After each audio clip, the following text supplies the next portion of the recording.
उन दोनों की दोस्ती पूरी बस्ती में मशहूर थी। जहाँ छाया काले रंग की थी, वहीं रूबी गोरी चिट्टी थी। और देखते ही देखते दोनों सहेलियां अब जवान हो चुकी थी। उनके घर वाले उनके लिए रिश्ते तलाश कर रहे थे। एक दिन छाया के घर उसे देखने के लिए लड़के वाले आए हुए थे। इस बात की खबर रूबी को बिल्कुल भी नहीं थी। तभी वो भी वहाँ पर आ जाती है। अरे बहन जी, आपकी इतनी सुंदर गोरी लड़की है, फिर आप मुझे ये काली लड़की क्यों दिखा रही हो? नहीं नहीं बहन जी, मेरी तो बस एक ही बेटी है, और वो भी यही है, छाया। बुरा मत मानना बहन, छाया नाम बिल्कुल सही रखा है आपने अपनी बेटी का। जिस पर भी पड़ेगी बस अंधेरा ही अंधेरा कर देगी। और ये बात सुनकर छाया रूबी की तरफ देखती है। रूबी उन लोगों की बात सुनकर मुस्कुरा रही थी और ये बात छाया को बुरी लग जाती है। उन दोनों के चले जाने के बाद, ये आए थे तुझे देखने के लिए। अरे, खुद की शक्ल देखी थी उसने, जो तेरे अंदर कमियां देख रहे थे। छाया, तू परेशान मत हो, एक दिन कोई राजकुमार आएगा तुझसे शादी करने के लिए। राजकुमार आए या भिखारी आए, लेकिन जब तू आएगी तो मेरा रिश्ता कभी तय नहीं होने वाला। देखा था मैंने, जब वो लोग मेरा मजाक उड़ा रहे थे, तब तेरे चेहरे पर क्या मुस्कुराहट थी। तुझे बहुत घमंड है ना अपने गोरे होने का। ये तो क्या कह रही है छाया? मैंने तो ऐसा कभी नहीं सोचा। बचपन से तू मेरी सहेली है, तू मेरे बारे में ऐसा कैसे कह सकती है? क्या जरूरत थी तुम्हें आने की? तुम्हारी माँ ने तुम्हें तमीज नहीं सिखाई कि जब किसी के घर लड़के वाले आ रहे हो तो वहाँ नहीं जाना चाहिए? आंटी, कसम खाकर कहती हूँ, मुझे बिल्कुल भी नहीं पता था कि छाया को देखने के लिए कोई आया हुआ है। मैं तो बस छाया से मिलने के लिए आई थी। चली जाओ रूबी, और आज के बाद कभी मेरे से बात मत करना। इतनी मुश्किल से आज मैं किसी को पसंद आने ही वाली थी कि लास्ट टाइम पर तुम आ गई, फूर की परी। रूबी को समझ में नहीं आ रहा था कि आखिर गलत क्या हुआ है। वो तो बस छाया से मिलने के लिए आई थी, लेकिन इस एक बात से उन दोनों सहेलियों के बीच का रिश्ता टूट गया। दोनों एक ही बस्ती में एक दूसरे को देखे बिना इधर उधर निकलने लगी। पर कभी कभी रूबी सोचती थी कि आखिर छाया ने उसे ऐसा क्यों कहा, क्यों नहीं उसकी बात सुनी। और इसी बीच एक दिन रूबी को देखने के लिए भी लड़के वाले आते हैं। बहन जी, मैं तो बहुत खुश हुई। आपकी बेटी सचमुच में बहुत सुंदर है। हमें तो बस ऐसी ही बहू चाहिए थी। हमारी तरफ से तो ये रिश्ता पक्का समझिए। हमारी तरफ से भी हमें भी आपका बेटा बहुत अच्छा लगा। इस तरह रूबी की शादी अशोक से तय हो जाती है। रूबी की माँ मिठाई लेकर जब छाया के घर जाती है, मुबारक हो तुम्हें, तुम्हारी बेटी ने मेरी बेटी का तो रिश्ता होने नहीं दिया और अपने रिश्ते की खुशी में मिठाई भिजवा दी।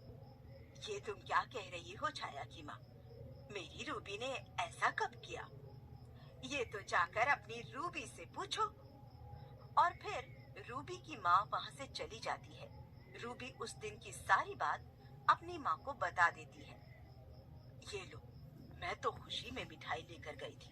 मुझे क्या पता था कि वहाँ से ऐसी बातें सुनने को मिलेंगी। खबरदार, जो आज के बाद कभी उन लोगों से वास्ता रखा। तभी वहाँ पर रूबी के पापा आ जाते हैं। भाई, क्या बातें हो रही हैं माँ बेटी में? हैं? किससे वास्ता खत्म किया जा रहा है? और रूबी की माँ एक की दो, दो की चार लगाकर अपने पति को बता देती है। अरे भाई, अपनी काली लड़की को नहीं देखा है? भला कौन करेगा उससे शादी? हमारी रूबी तो भगवान की दुआ से बहुत सुंदर है। देखो, अरे देखो तो कैसे अच्छी जगह रिश्ता तय हुआ है। रहने दो, ऐसे लोगों से तो कोई वास्ता रखना ही नहीं चाहिए। इस तरह जो बात सहेलियों के बीच में थी, वो बात परिवारों के बीच में आ गई और पूरी बस्ती में इस बात की चर्चा भी होने लगी। और फिर एक दिन रूबी की शादी अशोक से हो जाती है। उसके घर वाले मोहल्ले के सभी लोगों को बुलाते हैं, बस छाया के परिवार को नहीं बुलाते। देख लेना, मैं भी अपनी छाया की शादी बड़ी धूमधाम से करूंगा। और इन लोगों को नहीं बुलाऊंगा। इस बात को 6 महीने बीत जाते हैं। एक दिन छाया के पिताजी काम से लौट रहे थे कि वो देखते हैं कि एक लड़का बाइक पर जा रहा है और पीछे से गाड़ी ने टक्कर मारकर गाड़ी को स्पीड में वहां से निकाल लिया। घायल लड़के को देखकर वो भागकर वहां जाते हैं और उसकी मदद करते हैं। आपका शुक्रिया अंकल, उसने तो लगभग मुझे मार ही डाला था। हाँ बेटा, देखा मैंने, सारी गलती उस गाड़ी वाले की थी। अरे तुम्हें ज्यादा चोट तो नहीं आई है? नहीं नहीं अंकल, मामूली सी खरोंच आई है। हाँ, बाइक का नुकसान हो गया है, घर पर डांट पड़ेगी। और तभी उधर से गुजर रही छाया अपने पिताजी को देखकर वहां आ जाती है। क्या हुआ बाबा? क्या इनसे लड़ाई झगड़ा हो गया है? अरे नहीं नहीं बेटे, इस लड़के को तो गाड़ी वाले ने टक्कर मार दी थी। मैं तो बस थोड़ी मदद कर रहा था। हाँ, लेकिन तुम यहाँ क्या कर रही हो बेटी? माँ ने कुछ सामान लाने के लिए भेजा था। आप ठीक तो है ना? ज्यादा चोट तो नहीं आई ना? नहीं नहीं, मैं बिल्कुल ठीक हूँ। हाँ, मामूली सी खरोंच है बस। अब मैं घर चला जाऊंगा। अंकल, आप यहीं कहीं रहते हैं क्या? हाँ बेटा, ये पास में जो बस्ती है ना, हम वहीं रहते हैं। अच्छा, चलता हूँ बेटा। सुनो, अपना ध्यान रखना। फिर छाया अपने बाबा के साथ घर आ जाती है और वो लड़का छाया के काले रंग को ना देखकर उसकी मधुर आवाज, उसके लंबे बाल और जिस तरह उसने उसका हालचाल पूछा, उस पर फिदा हो जाता है।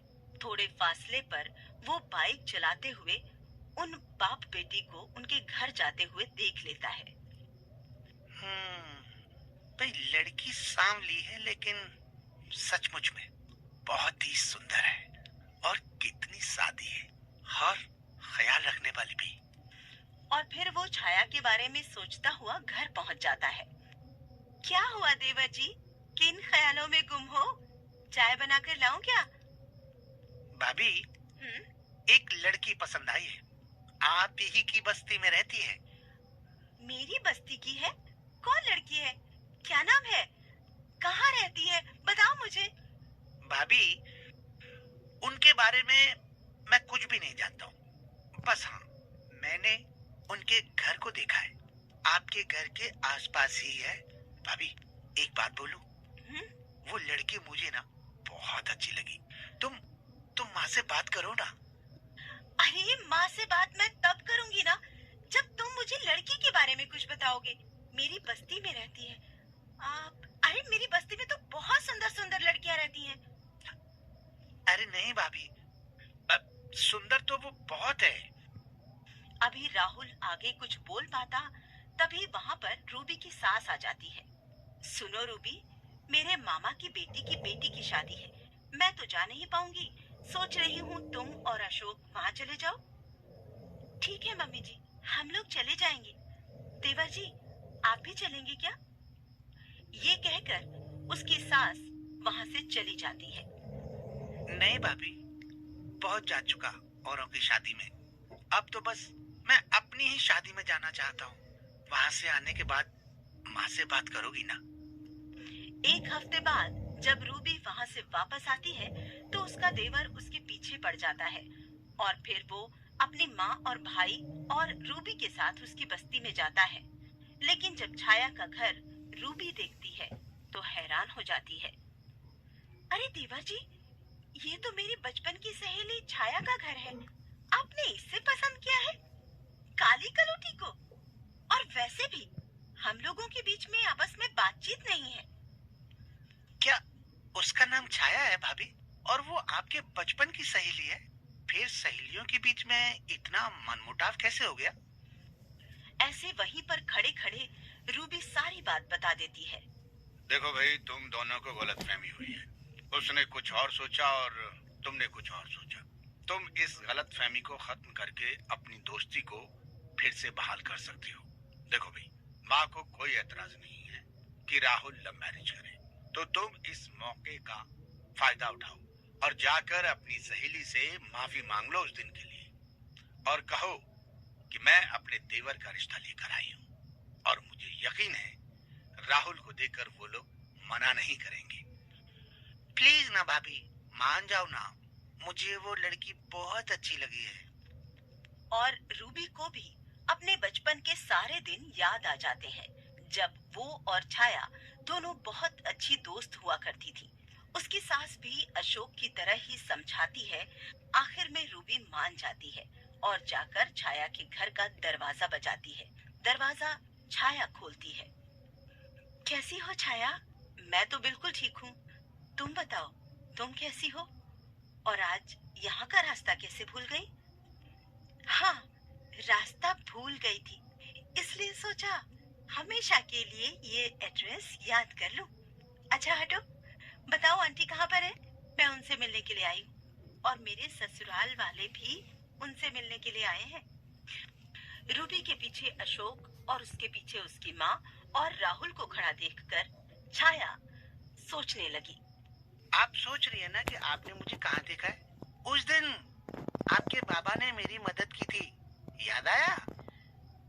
अरे हाँ, आप तो वही हैं